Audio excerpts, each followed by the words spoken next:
Hi guys, welcome back to my channel. It's Eileen here, and today I have for you a very simple DIY.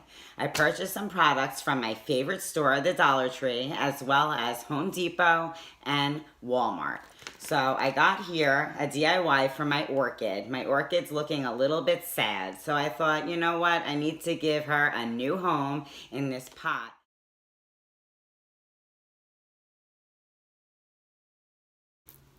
Gloves on, ready to go. Now I'm going to dab my white chalk paint on with my makeup sponge around my gray pot to give it that farmhouse look. Just dab it on. That farmhouse look came through. I love it. Here we are. This is the finished product. I hope you guys enjoyed my DIY. My orchid looks beautiful in this new pot and this new place, in the space. I love it. I hope you guys love it. And if you do, please give this video a thumbs up. So for project number 2, I have my mason jar here. I also have the cover that, as you can see, I've already sprayed it gold.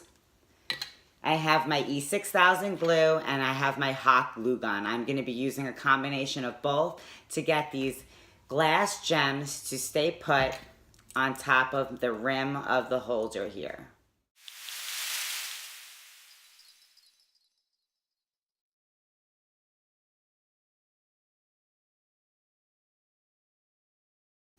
So as you can see here, I have glued on all of the gems, the glass gems around the rim of my soap dispenser.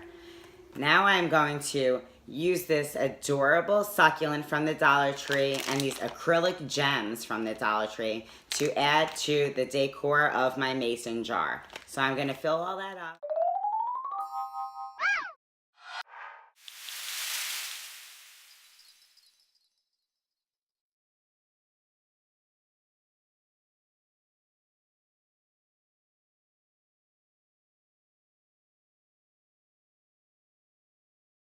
So as you saw, the blue soap did not work very well. I had to go out and purchase the clear soap, which really looks beautiful, but unfortunately I had some orange in the pump left over, so it did a little bit discolor the soap color to be a little orange. But I think it's beautiful. I really enjoyed this DIY. Of course, you could use whatever color soap you want to do. I hope you enjoyed this DIY with me. I hope that if you did, you like it and you subscribe. And don't forget to hit that bell icon. Thank you guys. Bye.